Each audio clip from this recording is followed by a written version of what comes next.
Hello citizens of Tokusatsu Central, I'm Jared Rand, and today we are going to be doing the review of the Kaitou Sentai Lupinranger versus Keisatsu Sentai Patranger DX Siren Striker. Give me a sec. I'm out of breath. I was doing some running up and down the stairs and I had to get the dogs out and stuff, so give me a sec. Alright, good.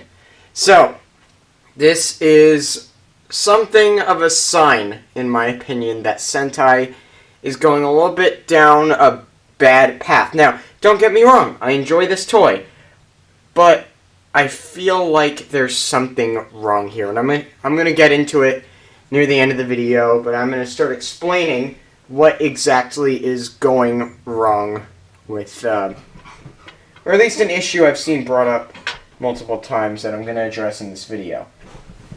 So yeah, might as well get into the actual toy. So here we have the Siren Striker itself. If you couldn't tell already, this is basically a remold of the trigger machine crane and drill from earlier in the line. We'll get into why that scares me later on. Basically with the same design, of course, the sort of machinery with a giant pole at the top. Although with this, getting into the action feature directly, pressing the button makes this go up. And it actually reveals a little fire hydrant. Now, because this is a splash trigger machine, it's themed after a fire truck. So, of course, there would have to be a fire hydrant included with some nice gold detailing right there and the pipe right at the top. And the nozzle, may I say, and the handle. So, that's pretty cool. And it just clips in like so. And yeah, of course, some nice, very nice, may I add, metallic blue right there. Of course, this is mainly done in gray. This piece can extend, and the nozzle at the front, of course. Wheels, they work very efficiently. There's a little thingy at the back, which is, of course, the siren, and a little 06 to differentiate the fact that this is a Patranger vehicle. But what annoys me is the fact that in the show, the Lupinrangers use this, because they stole it from the Patrangers. You don't do that, Sentai. You don't openly side with another team when there are two teams in the show. There should have been evenly distributed episodes and evenly distributed toys. It annoys me to no end. But yeah, otherwise, it's pretty cool in terms of design. Bit chunky as well, which is what I enjoy. And taking a little bit of a closer look at it. Gotta get the camera situated. Taking a little bit of a closer look. There are little details up close.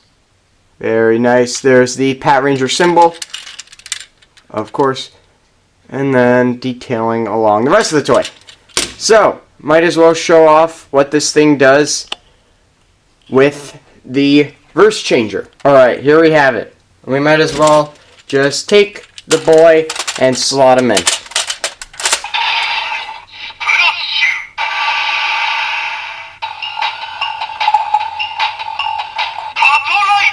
Now I'm going to do it the Patranger style because that's how it's supposed to go. Alright, I'm not going to do it Lupinranger.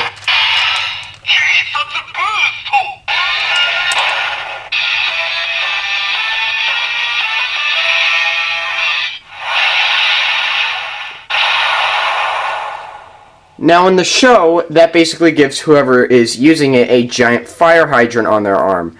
I haven't seen the rest of the episodes in order to get it, but, yeah. Alright, so now we're going to summon the actual vehicle itself, the trigger machine.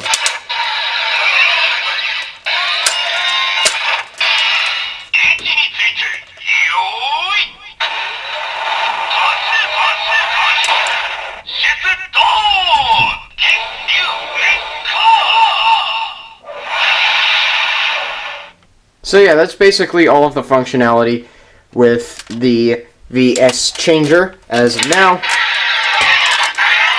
So now we can bring in a couple of friends, and I'm going to show you a combination beforehand that is not used in this show with this toy. Of course, we're going to need Good Striker for the combination. We need him for all the combinations. But I'm also going to use Tirgger Machine Nego because of a little thingy that wasn't used in the show that I want to show off here, which I have liked to dub Patranger Splash. So, just turn him into the standard Patranger formation, flip out the clips and all that stuff, bring these off to the side.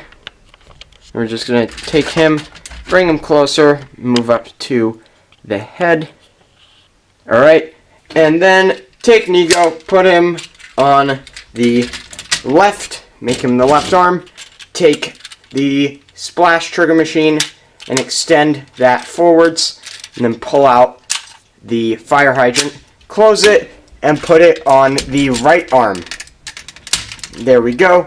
And then simply for the head, for the end of the combination, we're going to take this part, flip it down, fold this up, and then from behind we will fold out these two little flaps and spin this all the way around and simply plop it onto the head. There's no clip or anything like that. It's just a weird hole that I don't really understand.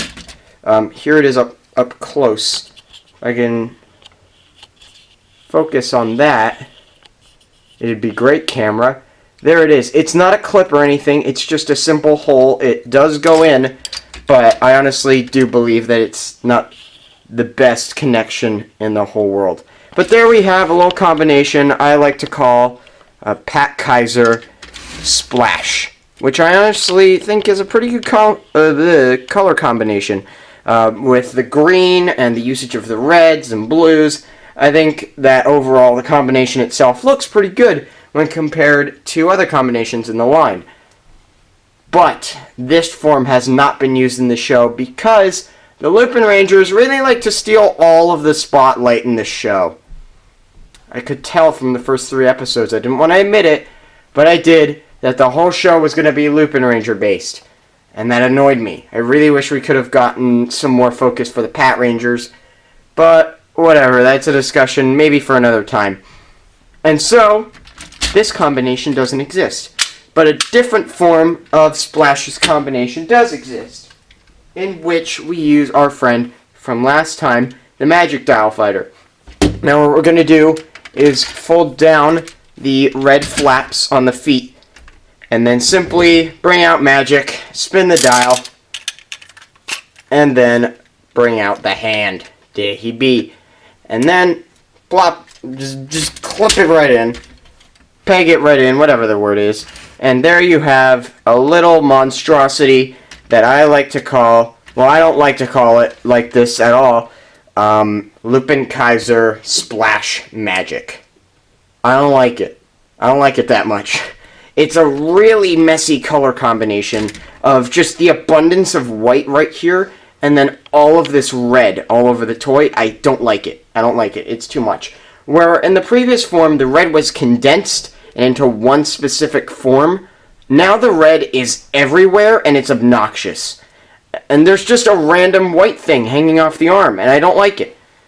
Overall, the form itself, to me, just doesn't work. There's too much red and a random abundance of white. Overall, Magic's existence in this form is completely worthless. So, overall, I have to admit, this form is not my favorite. May even be my least favorite in the line.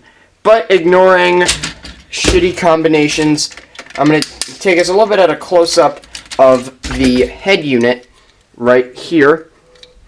Closing in on it. Taking a look. There is the head. Of course, still a little bit small when compared to everything else, but it does look nice, of course, with the blue visor and the Patranger symbol.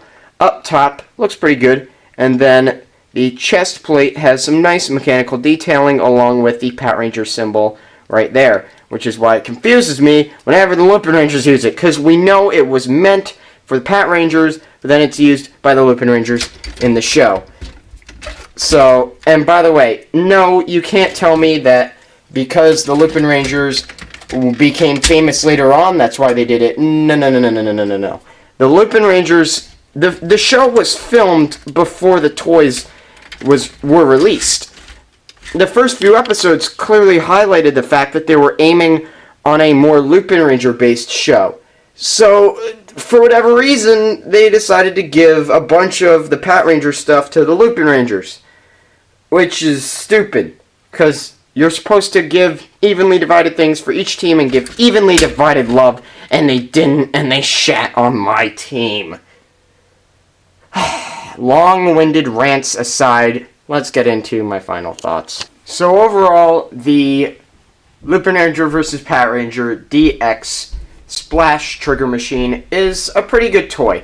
I'm going to basically put this along the same lines as the basis for most of the Trigger Machines and Dial Fighters, in saying that if you enjoyed the line, if you bought a good chunk of this stuff, and you overall thought that you enjoyed it, then you will enjoy this.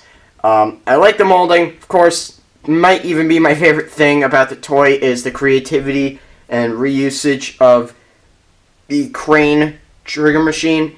Of course, I'm very upset of the usage, but that has nothing to do with the toy.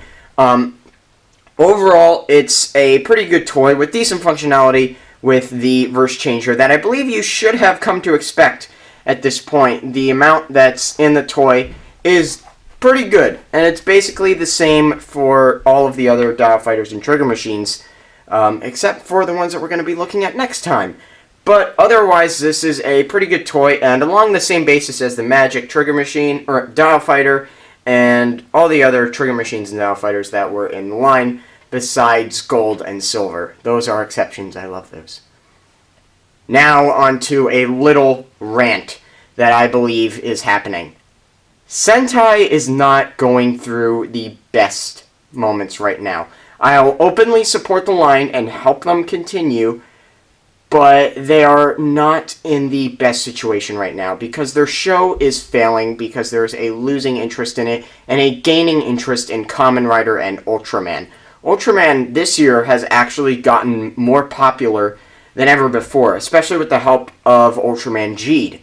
But Sentai is kind of in a lower period and is not really happening to the best of its ability. It's not going the best. If you saw the other day, or the other time that I did the review for X Emperor, the feet clips weren't working as well for other people. I think that is because of a lack of funding and a lack of interest in the toys. Money and all that going down, and not enough money is being put into production of the toys.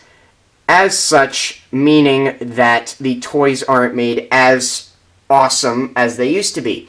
The recent scans came in for the next Sentai, Kishi Ryu Sentai Ryu Soldier, and once again, as per usual, I'm going to openly support the line, but the toys are not looking as good. They're actually starting to look a little bit Bandai America-ish, which is scary, because Bandai America toys are not the best products, because they're working kind of at a lower expense than America is, which is what's bad, because then Power Rangers toys and Sentai toys will be just as expensive as each other, which is also an issue, which means we'll have lesser developed toys and lesser quality toys. I really hope this series is becoming better, because the toys aren't doing as good because there's less interest in the show, because the shows aren't being made as good as they were before. Lupinranger vs. Patranger being a total wasted opportunity, in my opinion, of a Sentai series. I openly believe that Sentai is on its last legs and it needs your support. Somehow, just buy the toys, show your support for the line in any way possible, because Sentai is in a drought at the moment. This is the first ever mainline repaint. Mainline, not a movie toy, but mainline that's used in the show. First ever repaint / retooling, very minor retooling, which is, to me, an absolute, to me, fear. I have to go shut up the dog. But yeah, mainly because of this being this series' first ever near direct repaint in this series, there's a glaring issue here that needs to be addressed. And I believe that the toy line is going down because there is a lack of support. Please, in any way possible, show your support for Sentai, and we can try and make this a better 2019 for all of Tokusatsu.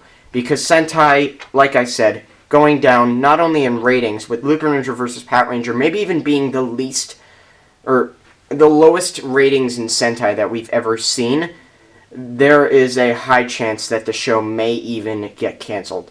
High chance of it, not saying that it is getting canceled, but there is a chance, very high chance, that it might be in fear of it. So please show your support for Super Sentai in any way you possibly can. So, thank you guys for watching. Like if you enjoyed the video that much, subscribe if you want to see more, and comment if you want to ask any questions about the actual toys shown in the video. You can check out my Instagram, rand.jared04, and of course, check out my other YouTube channel, Jared the Collector New. And I will see my fellow citizens of Tokusatsu Central next time, when I review the DX Kaitou Sentai Lupinranger versus Keisatsu Sentai Patranger Siren Striker. Also, may I add to the fact, in terms of quality of shows, Sentai can do good. They have been doing good for a little bit. Shinkenger wasn't the best, Zyuohger wasn't the best, but Q-Ranger showed that Sentai still has potential to at least try and do good by all of the people watching it. Hopefully this decrease in ratings will prove to everyone in Japan and all of the workers at Bandai that, and of course, and at Toei, they really need to work when it comes to writing a good series in the same way that Kamen Rider does. I mean, they're being produced by the same company, so they can obviously do same in terms of quality.